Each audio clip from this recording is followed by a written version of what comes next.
Episode of That's Delivered, the podcast where we highlight all things trucking and incredible people that are shaping the industry. I'm your host, Trucking Ray, and today we have a great conversation lined up. Joining me today is Jared Flinn, the co-founder of Bulk Loads, the host of Bulk Loads podcast as well. And Jared has played a huge role in the bulk freight sector, connecting carriers, shippers, and brokers through bulk loads, making it easier to do business.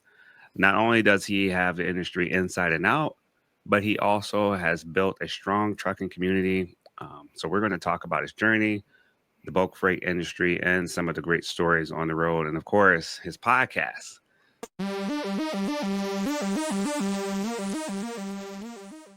Welcome to the show, Jared. How you doing today? Great. Thanks for having me, Ray. Appreciate it. Yeah, man. I know you put on a great show, and I'm so glad you're able to come on this one here to lighten things up for the audience here, to give them something different. So I know you bring a lot to the industry. So tell us a little bit about yourself. What got you interested in trucking and the podcast? How'd you get this all going for yourself?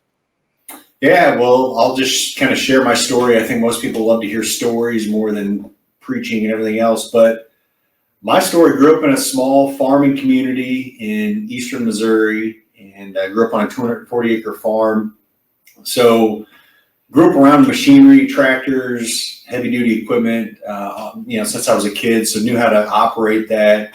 And just like I think probably any small kid, not just farm kid, but just, man, love big rigs and machinery and tractors and all that. So always had a fascination for that, and really an appreciation for truckers.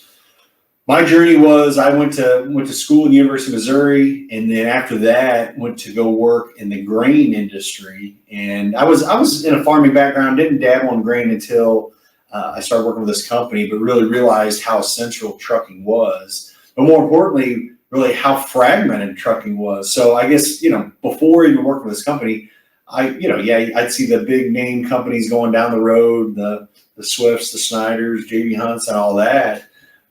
But it wasn't until I really started working with this company, realized that like those big companies are just a small percentage of the overall truckers on the road and the overall for-hire truckers, that the majority of the trucking industry is made up of the 5 or less trucking operations, what we call the owner operators. And that's where I just really started diving deeper into realize how much or how essential these guys were, but even the needs that these companies had.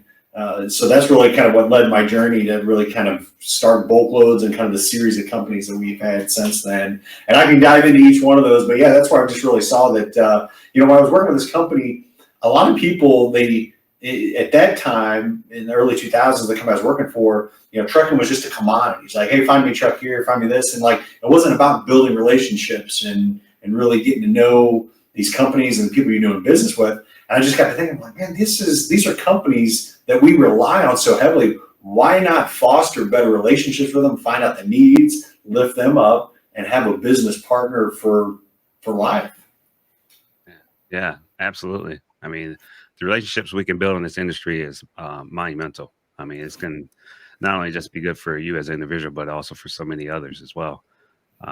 Just kind of touch bases on maybe there's a first experience in the trucking industry that you remember. What was it like? Do you have a moment that you can reflect back on?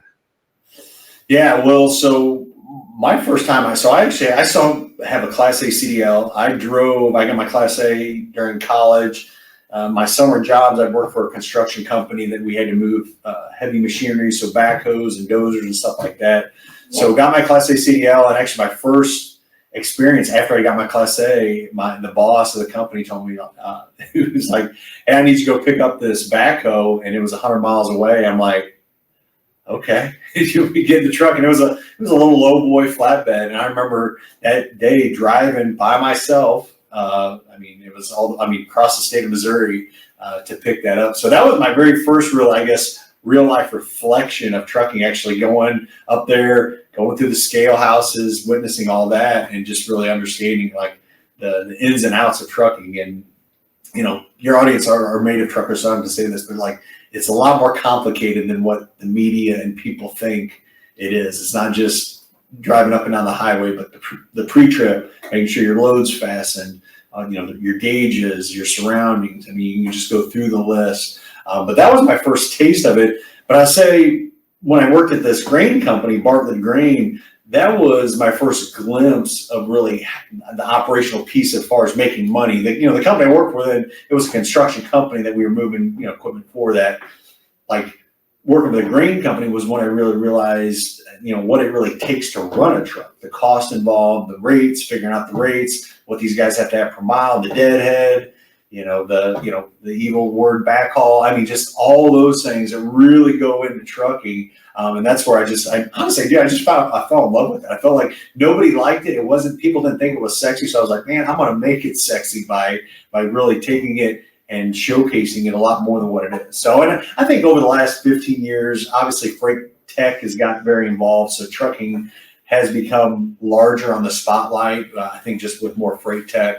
But for a long time, man, you mentioned you're in trucking and it was almost kind of an evil word, Hey, man. So that's definitely a good journey. And I think, man, that really helped shape and mold you into who you are today. I mean, those are some good experiences that you can reflect back on. Thanks for sharing that, man. So you spent years in the industry. What is something about trucking that you didn't fully understand when you started, but now it just seems obvious? I know there's some areas that maybe get better over time. What would you say? Oh man, where do I start on that? I think one of the things I guess I didn't realize until I would say even over the last 5 or 6 years I've been in trucking, the companies that I see that are very successful in trucking are the companies that know how to weather the storms. But honestly, it's the companies that I think that diversify themselves. I think if you put all your eggs in one basket, man, you can be set up for disaster. And that's in any business. But the companies that I've really, and over the last 15 years, I've been super blessed. Our bulk loads platform, or marketplace, we now serve over 7,000 companies across the country. So you get to see these similarities of what makes a successful company and what doesn't. So I'll just say what's been eye-opening to me, and I'll go back to this, is how the companies that are super successful, they're very diverse. I have the saying that this year, or I guess I coined it last year, but I was like, thinking outside the box. I have this coin, thinking outside the bulk. Like, what else can you be doing besides just bulk hauling? And the company that I see, not all of them, but the ones I see are successful, they have other parts of the business that when the bulk's down, they can help support it. For example, some of these companies, they own truck and trailer washouts, so they can wash trailers and other trailers, not just their own. They have, commodity trading businesses where they actually can buy and sell some of the commodities that they're hauling, like the rocks and stones and aggregates, some of them grain commodities. Some of these other companies, they have a brokerage, obviously, that's bolted on where they can actually, broker loads and diversify. So I can go down the list, but that's what I've really seen. And to be successful in the trucking industry, not all trucking, but the guys that I see, the companies that stand the test of time, they're the ones that keep thinking creatively, keep thinking how else they can diversify to weather the storms and make themselves successful. And I think selfishly, it's kind of what we've done at Bulk Loads. We started out as a load board, help truckers find loads.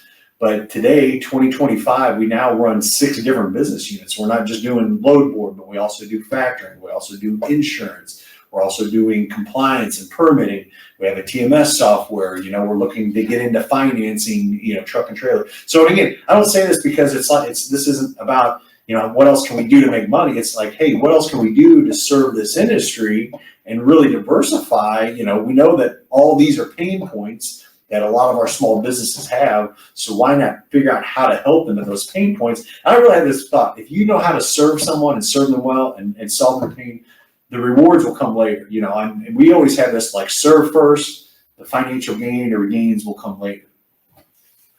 Man, I like that. Perfectly said, because that's what the business is. It's not just for what can I get out of it, but also what can you do for other people.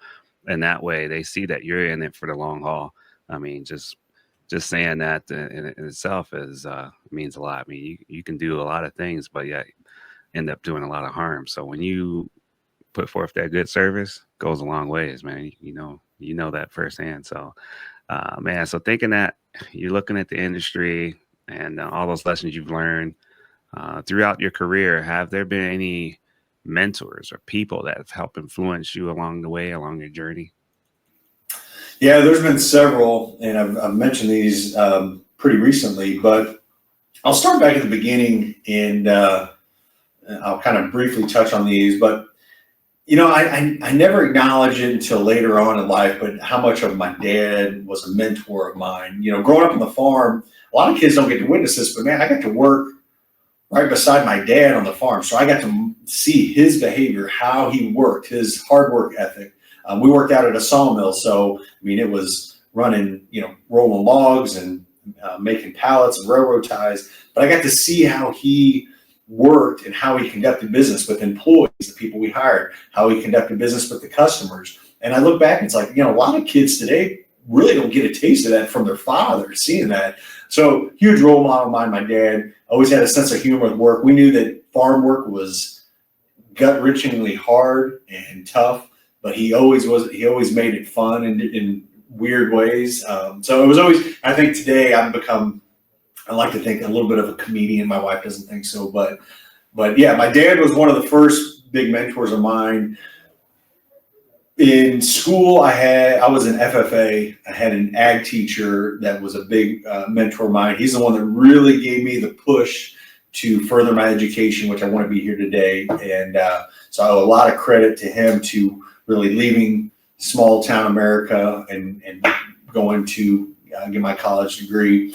And last, and I'll probably camp out on this more, my father-in-law was a tremendous businessman. And when I married my wife and got to know him really well, he actually was in retail business. He worked for Walmart for years, and he was in the corporate office. So he worked right underneath probably one of the best businessmen of all time, Sam Walton. So he got to see, how Sam Walton conducted business and gain that wisdom. And just after I married my wife and started Bulk Loads, he was the guy there every day instilling that business wisdom to me. At the time, he was very proactive. Like, we talk every day, but he was always asking me, how are you serving your clients? What's the value of a membership? What do lifelong value of a customer? But he kept telling me all these really Samisms, stuff that he'd got. And again, you're listening like, yeah. That was years ago. It doesn't apply. Well, my father-in-law, he passed away a couple years ago, and I keep thinking about this. All this wisdom that he passed on, dude, he was spot on. These things that he kept telling me over and over and over, drilling in my head. I look back now and I'm like, golly, that dude was right about all of these. So a lot of I owe a lot of credit to him to where I am today with the business he is. He just gave me, I guess, the faith to know that I had what it took to succeed in business. I guess for lack of better terms, I'm pretty self-conscious when it comes to things. I just second guess myself and have self doubts. I think he was the one that just really instilled in me. And I think you can do this just like everybody else out there. You just got to have the right coaching and have the right tools and perseverance, and you can go through the list. So yeah, I'll say he was by far one of my biggest mentors to where I am today. Nice. Man, those business wisdom, two guys that meant a lot to you, and they cared about you as an individual. Dads. That's amazing. The industry needs that. Customer service too is so important. People think it's undervalued. It's not really necessary. You go into some places and it's like, wow, what's going on here? Does anybody want to be here?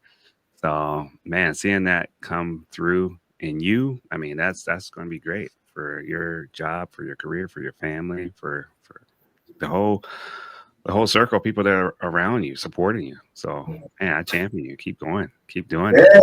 I'll also say, I think it's, you mentioned it, today we can be caught up in the tech world with AI and automation and everything. But I think the companies that still conduct good old-fashioned customer service, the ones that you can still pick up the phone and talk to, the ones that respond, the ones that go above and beyond, those are the companies that are going to stick out.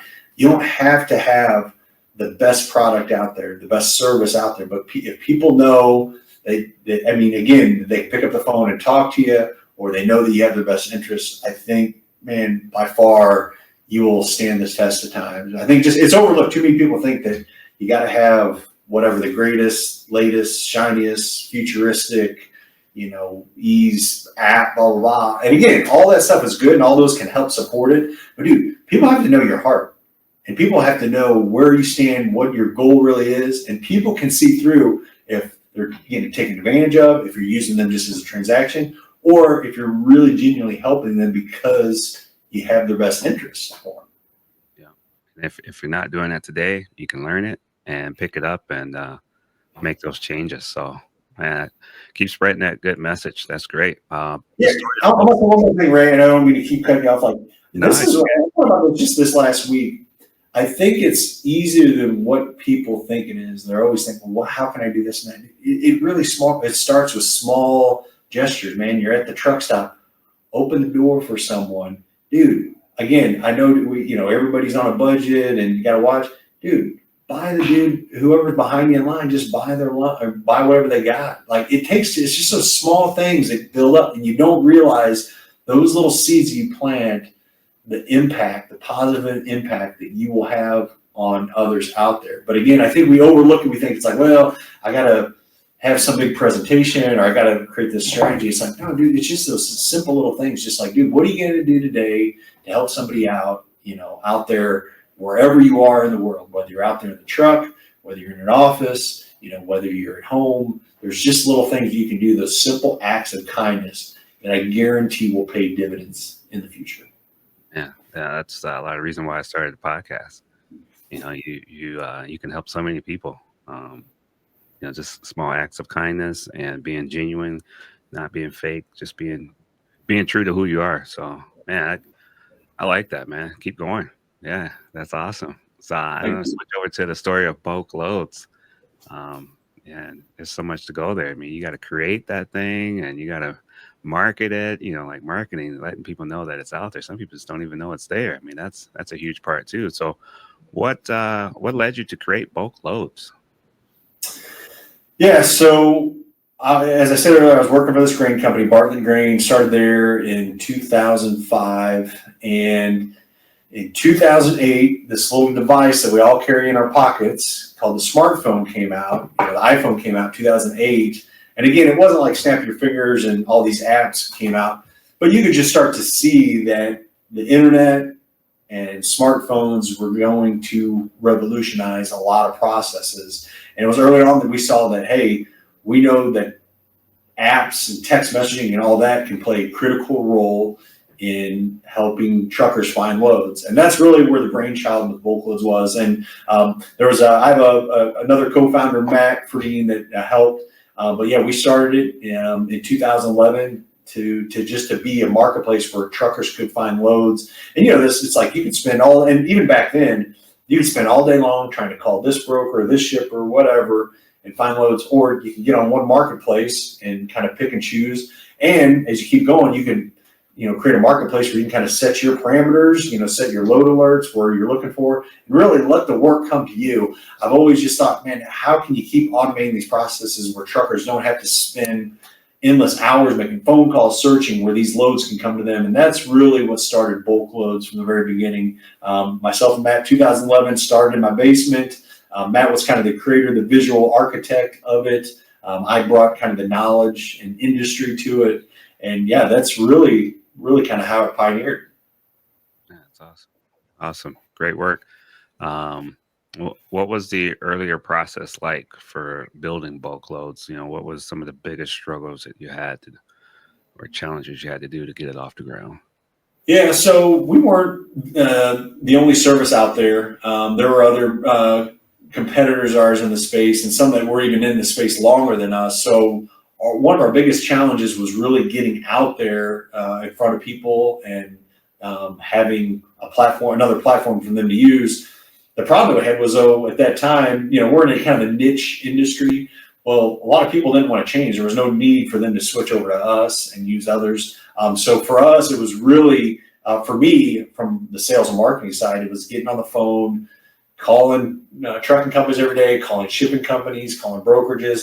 I said, back in the day, LinkedIn from a shipping standpoint was probably my best resource. And, it's used a lot more today, but that's where I really got on and started Googling, who's the shipping manager at this company, or who's the logistics guy at this company, and reaching out and being like, hey, can we help you with your loads? And, the freight industry, it's never equal. It's either too many loads, not enough trucks, too many trucks, not enough loads. So it's always, you're just trying to figure out where the market is and then who to target. So, if you're in a market where trucks are really tight, you want to go after and start targeting the shippers, because the shippers, they're having trouble finding trucks. So I just knew at those times to be sending messages, calling the shippers. But say there was, not enough loads, a lot of trucks out there, well, then you're calling more trucks out there, because you know that those guys are looking for loads. So really it was just this, we call it kind of chicken the egg, back and forth, kind of stacked until we got, the marketplace established. And it took a good 3 to 4 years before we really kind of noticed that we had traction going. People were posting loads organically, trucks were getting on there organically. And, but yeah, I would say the challenge was really just having people, like I said earlier, people that would get on there and really believed in the product that you were creating. And I had plenty of people, I would say, 10 no's to every one yes, maybe even more than that, but it was just continuing to keep pushing people until they found value in it. Nice. So you're grinding it, man. All those phone calls and all those connections. That was a lot of work. Yeah. Well, over the day, like I said, I was down in we had a room in the basement. It was a bedroom that I turned into my office, and I remember just going down there, shutting the door, locking it at usually 7 a.m, and just cranking out phone calls till 4:35 in the afternoon. And yeah, I'd get up and go to lunch and do that. But I knew that, hey, like for me, it was kind of like burning the boats. Like I had no backstop. I wasn't working anywhere else. Like I was all in on this. And if I was going to make this work, I had to trust in the Lord and just keep going. And there was times I just, I was like, if this isn't your will, then this isn't going to happen. And man, it was probably one of the scariest times in my life, because I was married. My daughter, she was 2 years old at that time. But really just having, I don't know what it was, but just faith that, hey, this could possibly work, this could work. And it was even, from when we started, it was probably 8 months before we even had $1 coming in. And, but just having the persistence to know that hopefully this works. I'm praying this is going to happen. So that's really my journey. That it was, I think most businesses you talk to, it's never an easy path. There's always that make or break. And I tell a lot of young entrepreneurs today, but even business owners, I was like, man, if something's coming too easy, man, watch out, because something bad is going to happen. Or like I said, you got to have just those defining moments, because if you don't, then man, I don't know if it's going to work. I think some people, if a business just happens to be so easy, then there's going to be something that's going to blow up. I just know it is, because dude, if everybody could do it, everybody would be doing it. So you got to have, I guess, I don't know how else to say it, but just the guts to keep pushing and grinding. Relentless. You gotta be fortitude. Yeah, you can't stop. Oh, man, what are some of the big success stories that you could talk about, man? Let's talk about the ups, man. That's those victories, right? Those moments you want to celebrate. What's some of those? Yeah, I say this in all genuine. Like the victories I celebrate is when I see our customers are winning.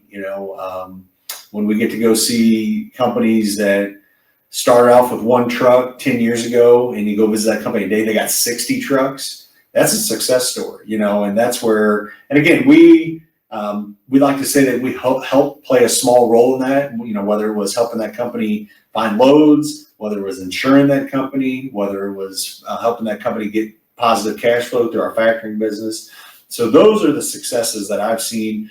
I think over the years too, for us, just being able to build a series of these companies around bulk loads.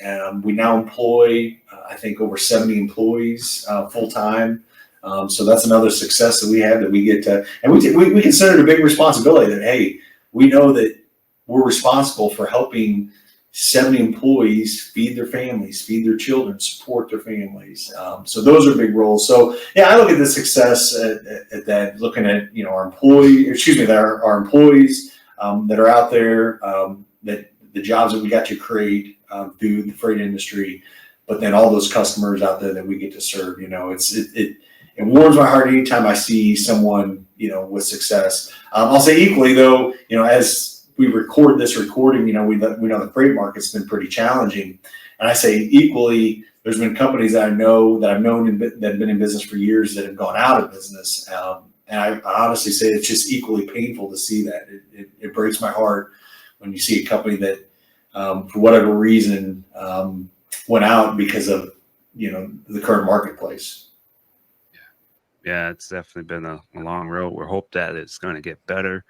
We keep our heads up, right? And we keep going. I mean, I think as an employee, you get used to receiving, but as an employer, a provider, you get used to giving. And if you can't give, man, it gets to be hard. You get to give to all these people something that wasn't there before. And like I say, you get to help those families of all those employees that you're helping. So, man, it's a lot of joy that comes from that. So, yeah, keep going, man. Don't stop, man. If it's not this, it'll be probably something else that I'm sure you'll be just as successful with. So, yeah, that's awesome. I mean, think about your podcast, Bulk Loads podcast. I mean, what are some of the things that's doing? Let's talk about that. Not only did you have Bulk Loads, but you also have Bulk Loads podcast. What made you decide to start this podcast? Yeah, so we started the Bulk Loads podcast back in 2018. I always joke to say that we were one of the first podcasts where everybody had a podcast. But one thing I realized back in 2018 and earlier, when podcasts were starting to get pretty popular, was one thing our customers, talking about owner-operators, small businesses, had more time to do than anything is listen, especially listen in the cab of the truck. So why not be a resource to them that we can give them good, quality, clean content that they can consume while they're on the road every week. So that was really the start of it. And again, having to give them good content, but also give them updates on what we're doing. Maybe it's new features that we got, a new business unit that we're doing. So it's been another resource that we can reach out to them and let them know what's going on. So yeah, it's been a blessing. I never in my wildest dreams would ever thought I'd be a podcaster or a speaker whatsoever. It took a lot of prayer, but also a lot of practice. A lot of people don't know I was not a public speaker growing up, even in college, and even in my first business working at the grain company. I just feared having to talk in front of people. And I went and had coaching lessons done. I did the Toastmasters, which is an organization to help you on your speaking and communications. But I just knew that if I was going to hopefully be successful one day, you have to clearly communicate with other people, and not necessarily even clearly, but effectively communicate with people. So I knew that this was going to be a big part of how I could have an impact on the industry and around the world. So podcast was another one that I just knew that was a stepping stone that God was leading me to help speak to people and feed them that. So yeah, today our podcast, we release every week. You can find us on YouTube or anywhere that you're listening to podcasts. Just search Bulk Loads Podcast. And we do everything bulk freight trucking, which a lot of it's anything trucking. It's some of the same principles. There's some that may relate strictly to bulk. But yeah, we have a lot of different guests on there that we talk anything business related, industry related.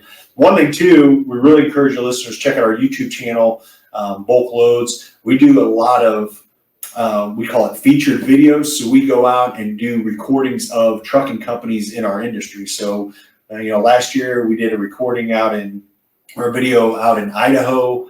This company, they run 70 trucks. They do potato harvesting. We did another video up in Pennsylvania, a company that they're in the wine industry. They do a lot of grape hauling. So those videos, really check it out. It's very much kind of a documentary type feel. But if you go to the Bulk Loads channel, hit subscribe, you'll see those videos on there. Really check them out. It's one thing that I never thought I'd be going out and doing these kind of interviews on site, but it's been just another blessing to travel the country, visit these people face to face, shake their hand, have them open their doors up, show us their business, their family, their house. And it's been super, super exciting. Yeah. What a great feeling to be able to do that. And it's good for the heart. I mean, be able to go out and see all these people working hard to help the industry as a whole. And also, because when you do the podcast, and you're not just doing like a 5 minute clip or so, what's nice is that you get to know the individual on a deeper level. It's a more of a conversation, like like we're having here. So Yeah. um, not too many people get that, and that exposure. So I feel like it's a good way to give a gift um, of what someone else's hard work is. They've been doing this for a while. Now they get to put it on display, showcase it, right? You know, and they Yeah, can I think we just our society, whether people like it or not, but I heard the stat the other day that 82% of all content consumed online is video. 82% of everybody that's getting online and consuming anything, whether it's messaging, anything online, it's going to be motion video. Well, if that's the trend, then we have to figure out as marketers, podcasters, how do we cater to those trends?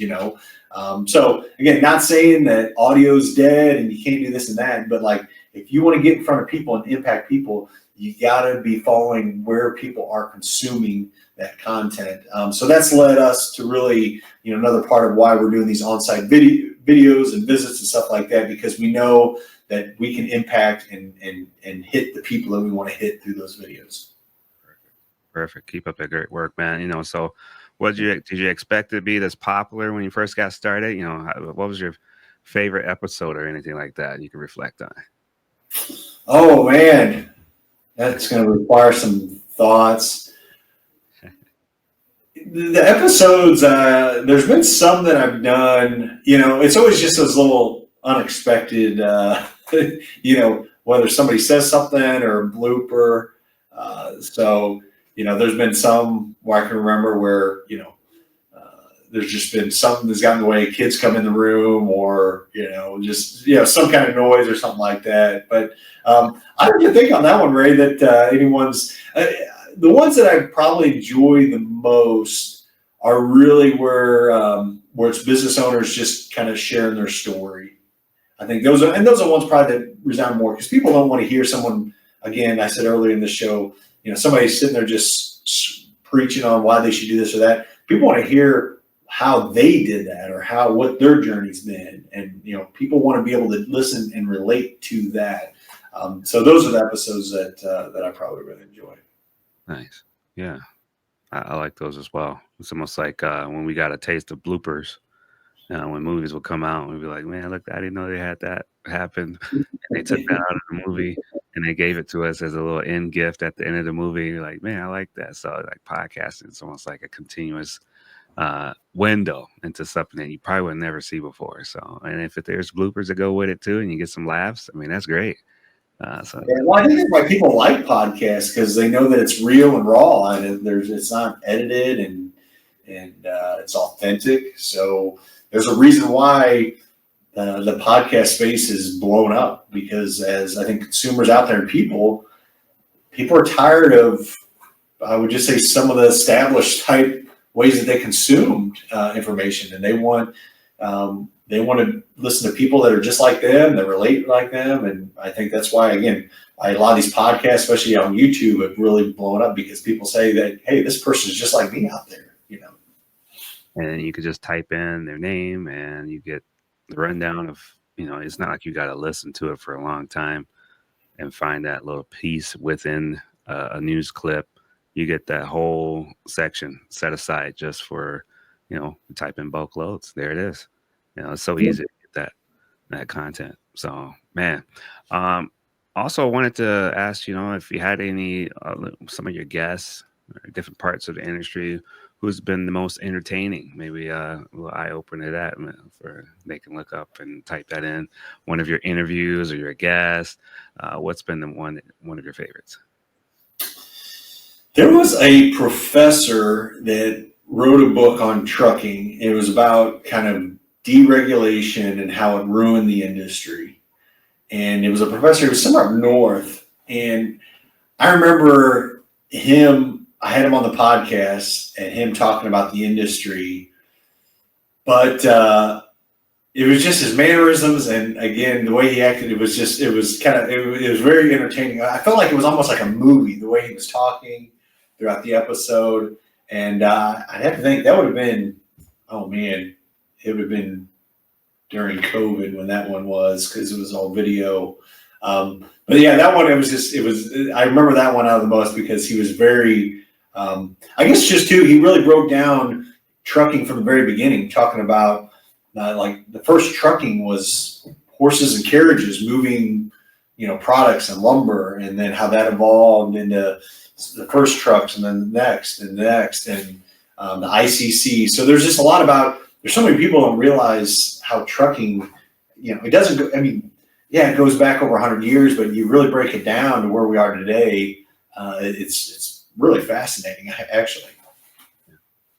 Yeah, I think it is a huge part of our life that we probably didn't think much about, but then when you do see it, you see how big it is. I mean, that's amazing.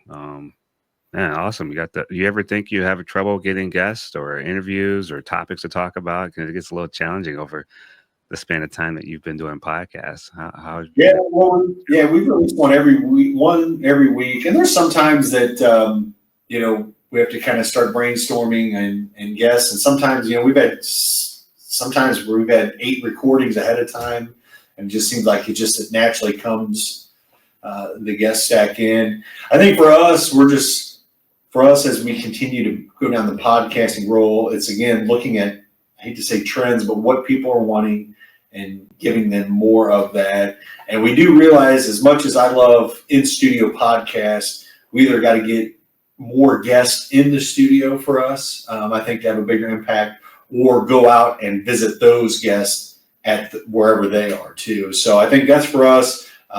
If you just look at the numbers and metrics, the guests you can have in your studio, and again, usually, fairly well-known guests, whether it's a large truck owner or some name that people are familiar with, or out there at their facilities. So that's kind of our challenge, is how do we do that? And again, for me, it's like I travel quite a bit, but you get to that level, and you got to start stepping up how many days you're going to be away from the office or away from the family.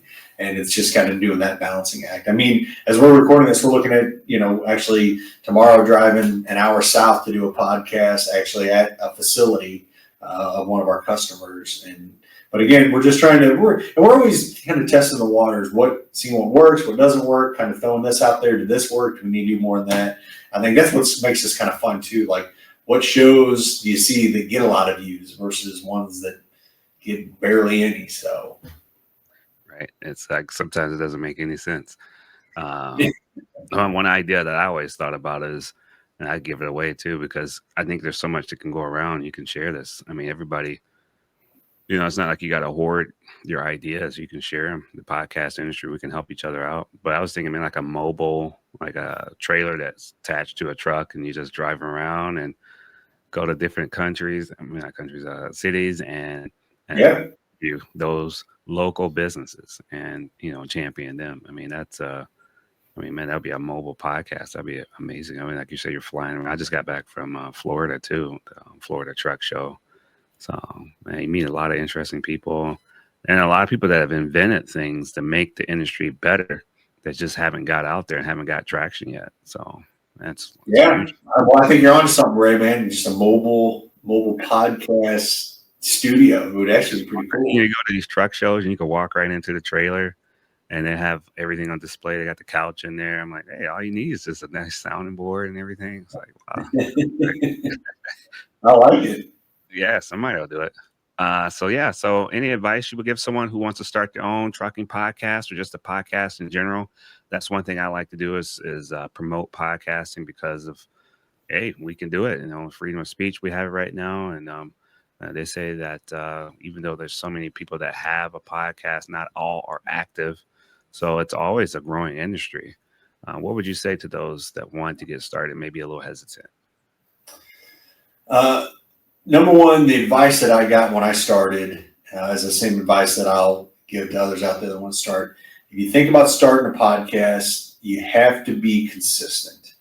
And if you're going to roll one out, once a week or every other week, make sure that you hit that schedule every time and that you stay with it. And there's going to be times where you don't have any content, or you still got another job that you're doing or other stuff that's paying the bills. And you don't want to, but you have to stay consistent on rolling out. Believe it or not, a lot of your guests, they get accustomed or used to when your podcasts roll out. So, if you roll one out on Tuesday one week, and then you wait a couple weeks, and then a Friday another week, like I said, your customers don't know when they expect that. If you think most of your podcasts you consume, or at least I consume, I know exactly when those things release out. I know when some come out on every Sunday or on Monday morning or whatever.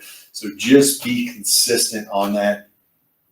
I think even today, most of your equipment is much more affordable than was even probably 7-8 years ago when I got into it. You can go on Amazon and buy, I think, all that.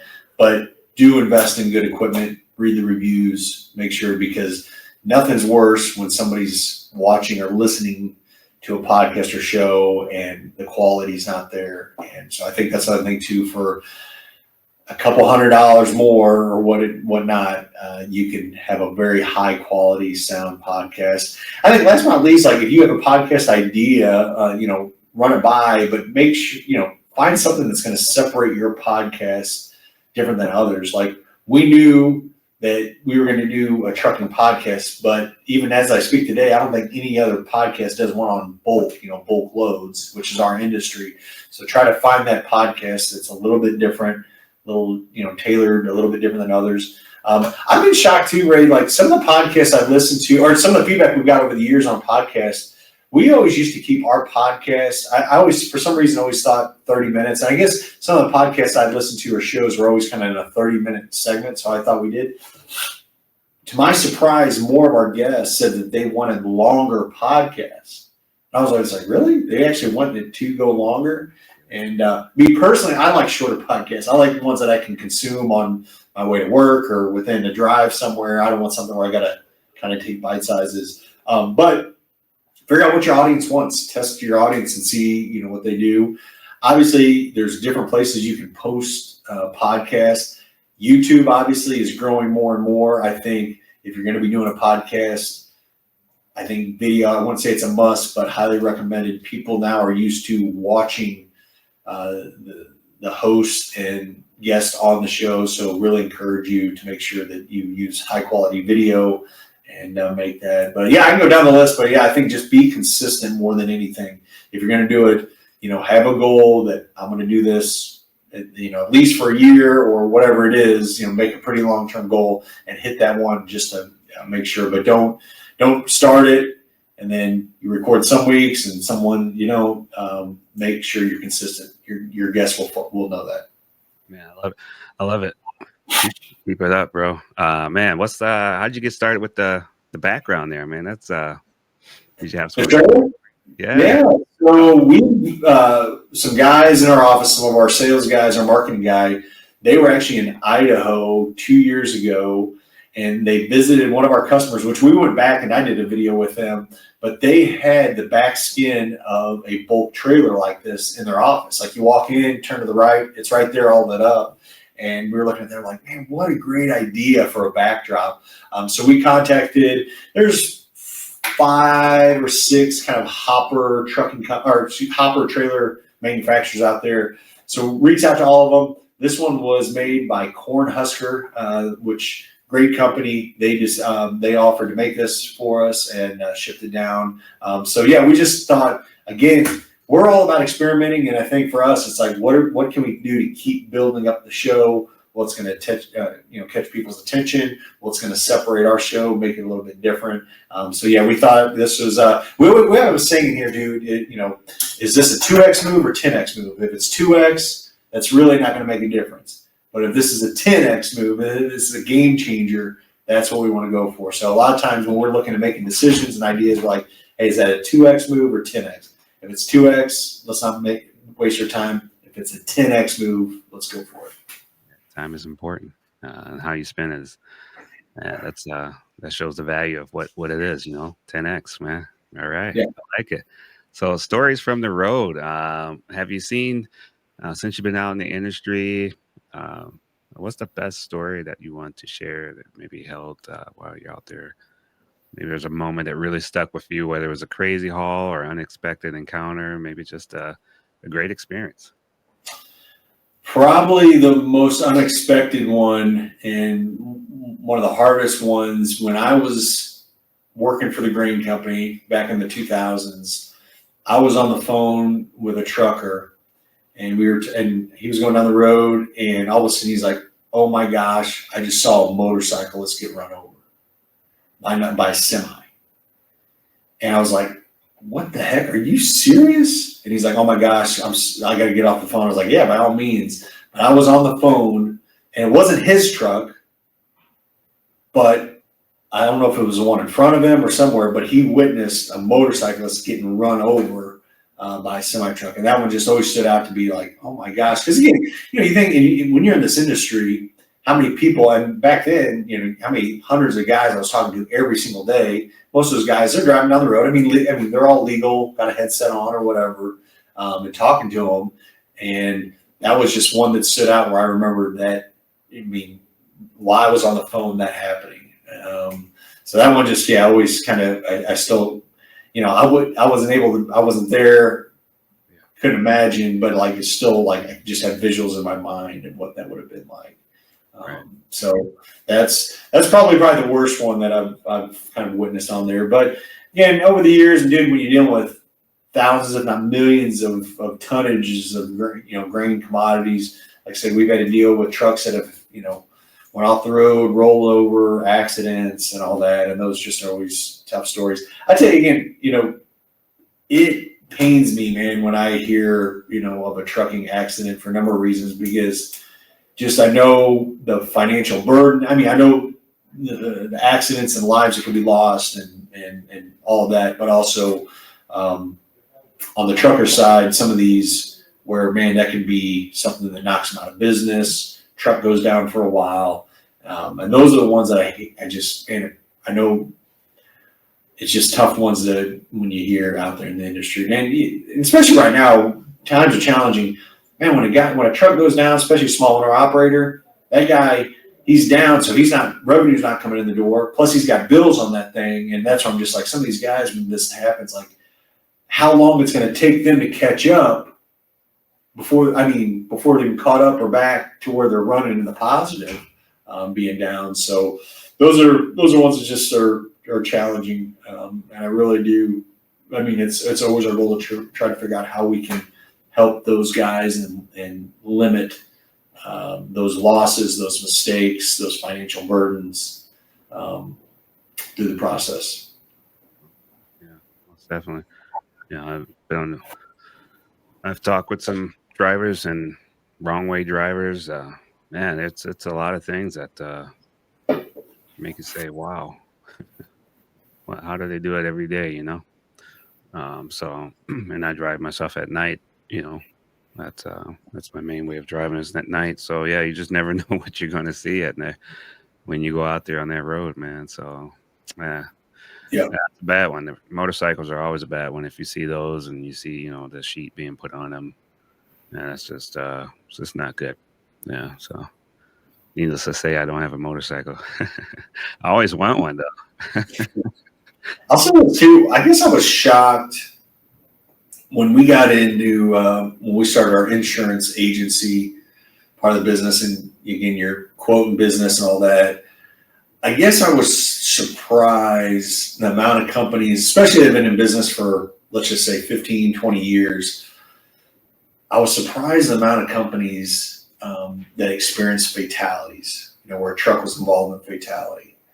I didn't realize there was as many as I thought there was. And I don't know what the stat is on or how many that was, but I was just shocked of how many of these companies that at some point during their business, that whether a driver or whatever was involved in fatality. Maybe not necessarily their fault, but just where something happened, where a car pulled out or whatever.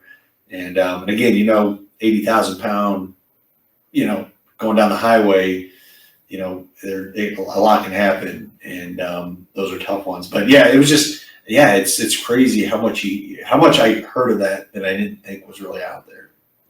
Yeah, the numbers are staggering. Wow. So, the future of bulk loads and the industry looking ahead, what are some of the biggest goals for bulk loads that you see in the future and the freight market, should I say, probably involving the next 10, 15 years? Yeah, so I think for our goal is to continue to press on and keep finding these other value adds that we can do in the market, whatever these other pain points guys are dealing with.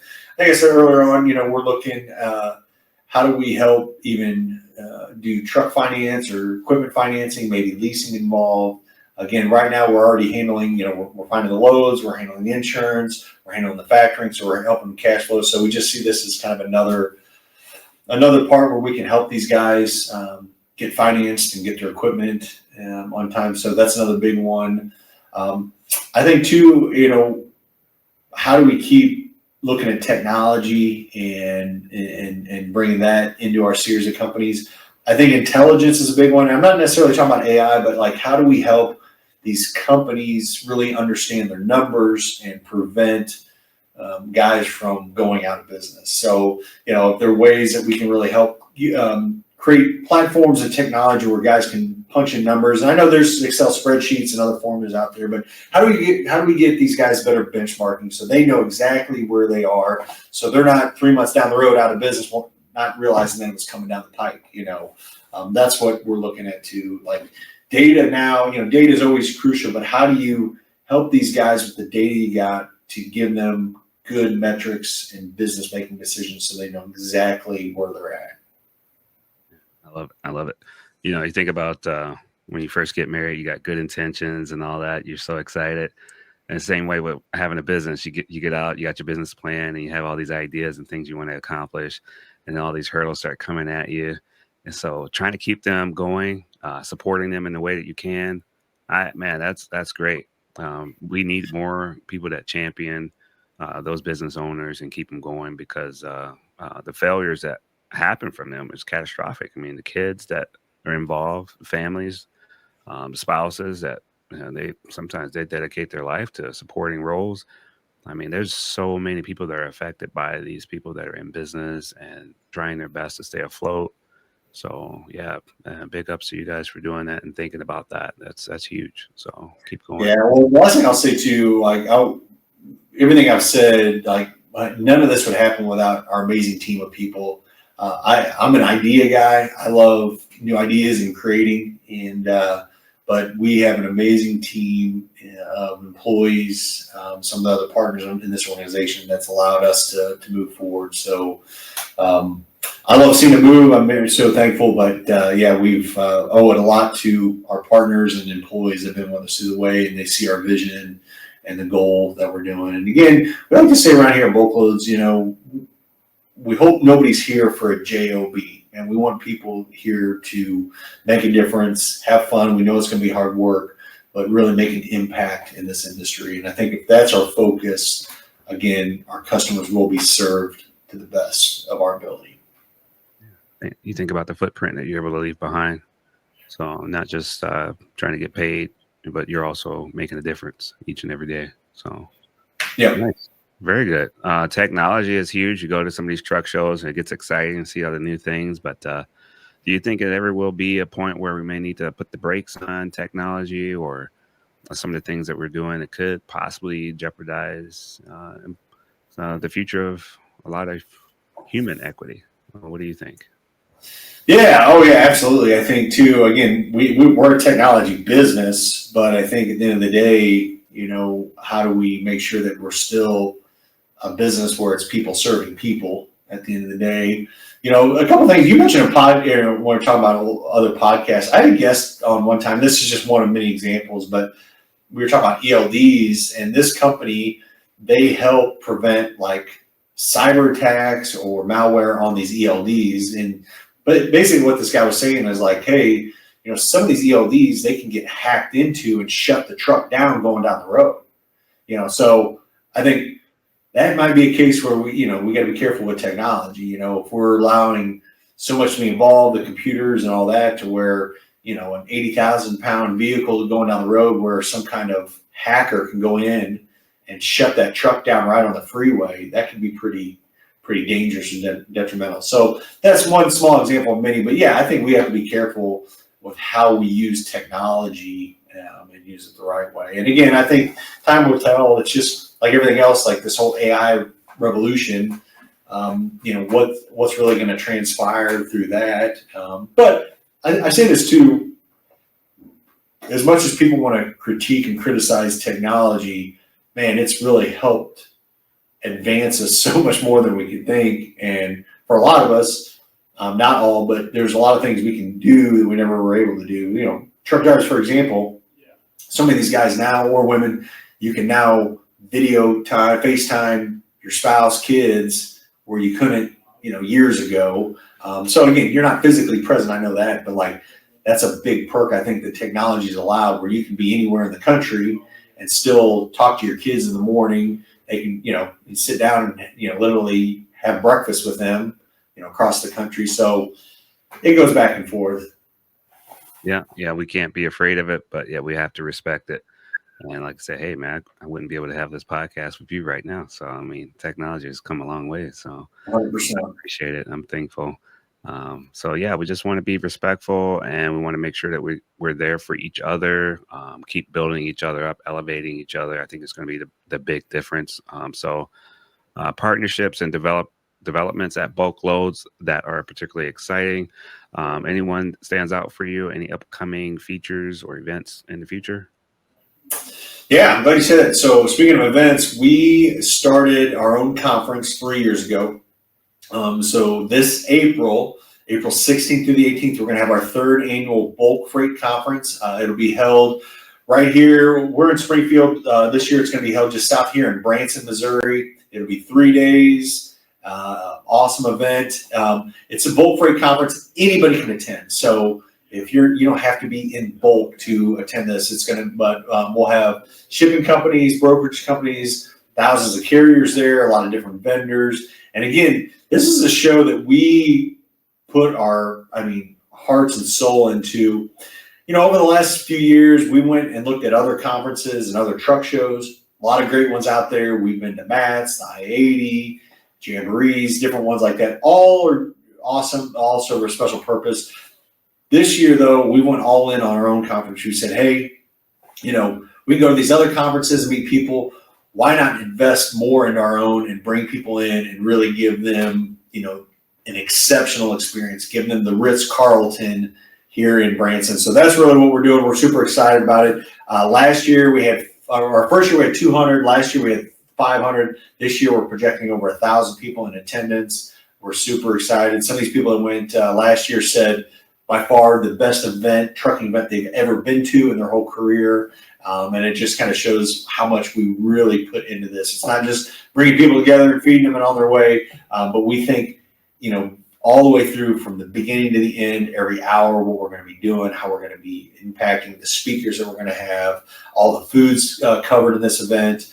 We have entertainers coming, different musicians, a comedian. So awesome event. If you're listening to this and have any interest, you can go to bulkfreightconference.com. If you click on that link, you'll see the list of events. We still have tickets available. I think they're all available till, middle of March. And we'd love to have you come. I tell people this all the time, dude, even if you can come partially, reach out to us. We'd love to have you even just drop in a little bit. We can give you a discount code and so forth to come. So bulkfreightconference.com. We want to see you there.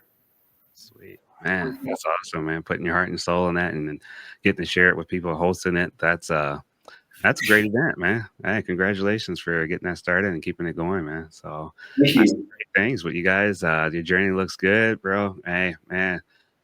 Keep up the great work. Bulk loads is, I think, here to stay. So, I just hope that we all can share in the success of it together as a team in the industry, and like I said, help elevate each other. So, maybe a call to action. How would people get in touch with you or reach out to find more about that event or to learn more about bulk loads? You want to share that with the listeners, please? Yeah, absolutely. I am a super networker. For me personally, I'm on all social media, but LinkedIn is probably where I hang out more and communicate more. But if you go to LinkedIn and type Jared Flinn, you'll find me on there. Would welcome anyone to connect with me on there. If you are out there and have interest in bulk commodity hauling, maybe there's different stages of life. Maybe you're a company driver looking to get into the industry. We can help you. We have a full turnkey solution from getting your authority all the way to helping you find loads, insurance, all the way through. If you're out there doing bulk commodities, never heard of us, man, we would love to talk to you. Go to bulkloads.com. You can sign up on our marketplace. We do some free demos and walkthroughs. So if you get in there, put your email address in there, we can reach out to you and give you a test drive of what we do. But yeah, we welcome all, man. We love to connect with people out there. We know that the industry is challenging right now. We're doing everything we can on our end to help people succeed. If you are struggling out there finding freight, especially, man, reach out to us. We want to be able to help you out there. I think there's little tricks out there that some other load boards probably don't do that we do, that we can still get you connected. So yeah, would love to connect with your audience as much as we can. So Ray, I just want to personally thank you for taking your time to have us on there, man. We appreciate this. I wholeheartedly believe what you do. Like, there's so much room out there in the podcast space that it's not a who's got a bigger piece of the pie. I mean, everybody can enjoy all these shows. Just like I said earlier, a lot of listeners, I'm sure of this. I mean, there's so much time people spend on the road. Why not have good content that we can give to them and that they can value from? So, man, thank you for having me on and doing what you do. My pleasure, my honor, and like I said, more positive things. We can get lost in the negativity, and before you know it, man, it's like that affects your decisions and everything. So, thanks for putting out all the things you guys do, man. Thank you. So keep up that great work. You've been doing it for a long time, and I hope to see it keep continuing. And we can, rub shoulder to shoulder here in the industry. Like you said, there's plenty of room, plenty to go around, so we all can eat. So yeah, for our listeners out there, if you enjoy the conversation, make sure you check out Bulk Loads Podcasting as well. We'll put the link out there for the trucking insights and industry discussions. So if you're looking to get into bulk freight, Bulk Loads is definitely a platform worth checking into. So that's it for today's episode. If you haven't already subscribed to That's Delivered, please leave a review, subscribe, and until next time. We'll keep those wheels turning and stay safe out there on the road.